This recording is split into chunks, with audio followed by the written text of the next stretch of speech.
Herbal supplements are among the most popular supplements, and for good reason. Herbs, of course, are basically plants, but they've been all these various herbs show properties that are conducive to health. They're useful in bodybuilding. They might be useful in things like helping to lower blood lipids or cholesterol. Some of them can prevent cancer. But the aspect of herbs that's probably most familiar to people is their effect on stress. Various herbs are said to be able to modify the effects of stress on health. Out of control stress is a main or primary arbiter of a lot of disease, and somehow various herbs can modify that by probably working with certain hormones in the body, certain stress hormones like cortisol, catecholamines, epinephrine, and norepinephrine. Of all the herbs, the probably the most famous of herbs and one of the first to be discussed was ginseng. Ginseng's been used for thousands of years. It has a long history, and the thing is, it could be very useful for a number of things. It's been, like I say, it's been used in Chinese medicine for centuries. It's harvested before 4 years, that type of thing. The two most popular forms of ginseng are American ginseng and Asian ginseng. American and Asian ginseng vary in their concentration of active compounds, but the main active compounds in ginseng are called ginsenosides, and there's one other which I'll mention. It's called gintonin. Gintonin is the more recently discovered active ingredient in ginseng. The problem with ginseng and other herbal supplements is they're often not standardized. What that means is, unlike drugs, herbs can vary in their potency from one pill to the next. In the case of ginseng, whether ginseng will supply any health benefits depends on the content of ginsenosides and gintonin. It's difficult to assess whether the ginseng you purchase has enough of these active ingredients. The only thing I could suggest is possibly buying it from more reputable companies or companies that might be able to provide maybe lab assays of the supplement. Now, what are some of the benefits of ginseng? Ginseng is a pretty good antioxidant, and it also has anti-inflammatory properties. Isolated cell studies, also known as test tube studies, have shown that ginseng could inhibit inflammation and reduce oxidative damage to cells. A study of 12 active males found that short-term supplementation with American ginseng extract reduced exercise-induced muscle damage related to eccentric contractions or the lowering of a weight. That eccentric muscle contractions are known to cause the greatest degree of muscle damage. And this study of 12 active males, found that the taking ginseng reduced the muscle damage, and it also increased recovery, because when you so a larger study in 2014 followed 71 older women who took 3 grams of red ginseng or placebo for 12 weeks. Antioxidant activity and oxidative stress markers were measured. They found that red ginseng helped reduce oxidative stress by increasing antioxidant enzyme activities. Now, we're talking here about the endogenous antioxidants that are produced in the body. These are enzymes like superoxide dismutase, catalase, what's the other one? Glutathione. These endogenous or enzymes that are antioxidant enzymes produced in the body are thousands of times more powerful than any dietary antioxidant you could take, including vitamin C, E. The endogenous antioxidants like superoxide dismutase are much more powerful. Your cells get hit by oxidants like 10,000 times an hour.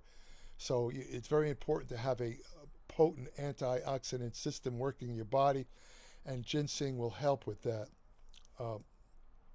Ginseng has also been shown to help brain function. Again, test tube and animal studies show that the ginseng seeds and a compound and something called compound K, which is made from the ginseng seeds, can protect the brain against oxygen damage caused by free radicals. A study of 6,422 older adults found that regular consumption of ginseng for 5 years was associated. These were in older Korean people. It found that they showed improved cognitive or thinking function in later life. In other words, if you start taking ginseng, let's say middle age, it might help prevent brain degeneration as you get older. Another small study showed that taking 200 milligrams of American ginseng significantly improved working memory after 3 hours. It only took 3 hours compared to a placebo. Ginseng can also ease stress because stress negatively affects brain function, and it might offer some benefits for depression and anxiety. Let me see if I can find a little information on that. Well, no, I can't. Okay. Anyway, other studies show that positive effects on brain function in people with Alzheimer's disease. Ginsenosides seem to help to lower or even possibly prevent the accumulation of abnormal proteins that are known to cause Alzheimer's disease, such as beta amyloid and tau. So again, I don't know if there's a lot of solid evidence for this, but they've shown this in animal studies. Using ginseng, ginseng is often found in supplements touted to increase sexual ability, and the truth is some older compounds found that ginseng may protect against oxidative stress in blood vessels and tissues of the sexual organs, and then help restore normal function. Ginseng kind of mimics the action of Viagra because it increases the production of nitric oxide that improves muscle relaxation in the penis and increases blood circulation. That's how Viagra works. Other studies that have looked at ginseng and erectile dysfunction have turned up mixed results. One review of 9 studies found that ginseng could improve self-reported ability to have intercourse in males. So that's that. Ginseng may also boost the immune system. Ginseng possesses antibacterial, antifungal, and antiviral properties, and it helps take some of the stress off the immune system. One animal study found that black-red ginseng extract increased the number of immune cells, especially T cells, which are involved in helping prevent viral diseases and cancer. Another study of 100 people showed that taking 2 grams of Korean red ginseng for 8 weeks significantly increased levels of immune cells. Again, this was T cells, B cells, compared to a placebo. Ginseng, because of its effects on the immune system, it can also be useful in helping to prevent certain types of cancer. A lot of it has to do with ginseng reducing inflammation and providing antioxidant protection. Ginseng also stops a process called angiogenesis, which is the development of new blood vessels by tumors. Tumors need to develop new blood vessels in order to spread, a process called metastasis.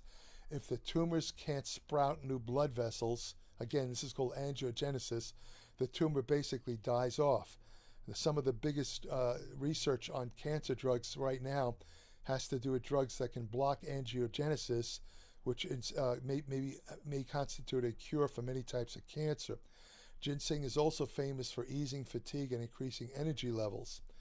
The compounds in ginseng, such as polysaccharides, which are sugar type substances, and oligopeptides, which lower oxidative stress and increase oxygen production. A review of 10 studies showed that ginseng could significantly improve symptoms of chronic fatigue syndrome compared to a placebo after just 15 days.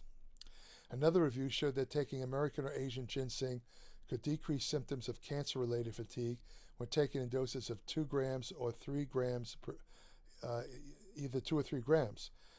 A review of over 155 studies suggests that ginseng may not only help reduce fatigue, but it could enhance physical performance. In other words, it might be a bit of an ergogenic aid.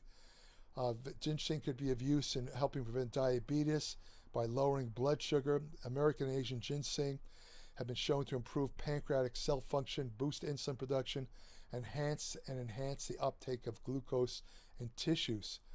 A review of 8 studies found that ginseng could decrease fasting blood sugar and improve insulin sensitivity in people with type 2 diabetes. Another 8-week study showed that taking 3 grams per day of American ginseng significantly reduced fasting blood sugar levels and improved hemoglobin A1C, which is a long-term marker of blood sugar control compared to a placebo in people with type 2 diabetes. The best form of ginseng to use to help control glucose levels is fermented red ginseng. A 2014 study found that taking 2.7 grams of fermented red ginseng per day was effective at lowering blood sugar and increasing insulin levels. Now, if you want to take a ginseng supplement, you want to go for 1 to 2 grams of raw ginseng root or 200 to 400 milligrams of ginseng extract. Start with lower doses and work up. And look for a standard ginseng extract that contains at least 2 to 3% total ginsenosides. If it doesn't list the ginsenoside content, don't buy it. Take it before meals because you'll get better absorption. Ginseng is pretty safe. People who have diabetes have to be careful because it can lower blood glucose, especially if they're already on other medications. Ginseng can reduce the effectiveness of anticoagulant drugs like Eligis. It's not recommended for children or women who are breastfeeding. You probably should cycle ginseng for best benefits. Take it for 2 to 3 weeks, and then take a 2-week off, a rest period, and then go back on it. Now, one of the big controversies about ginseng is its effect on testosterone. You see a lot of so-called testosterone boosting supplements often contain ginseng, and the reason for that is studies with animals, lab animals, showed that providing ginseng led to significantly higher testosterone levels.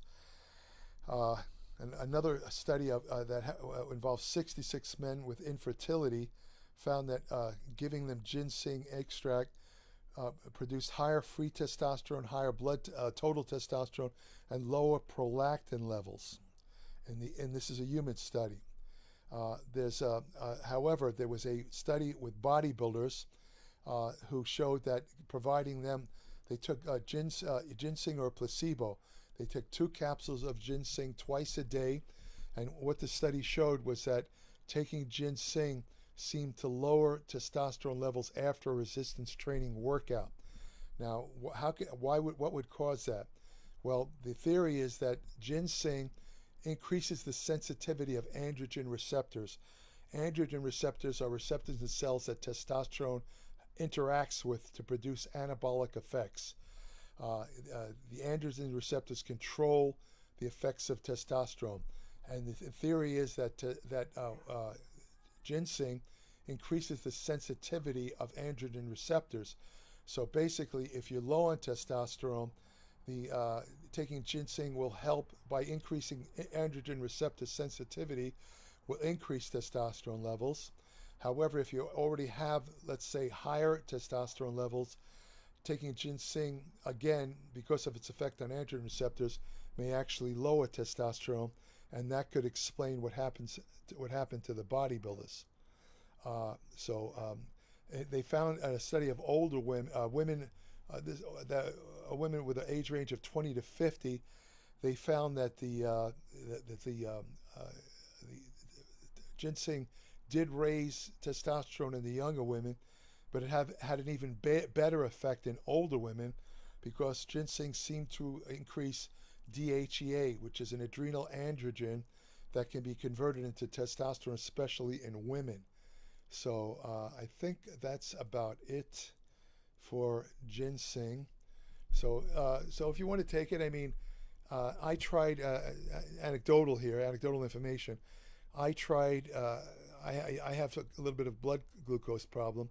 A couple of years ago, I tried American ginseng because it was said to help control glucose levels, Maybe I didn't take enough of it, but I can tell you that it did absolutely nothing to help my lower my blood glucose levels. It was completely ineffective.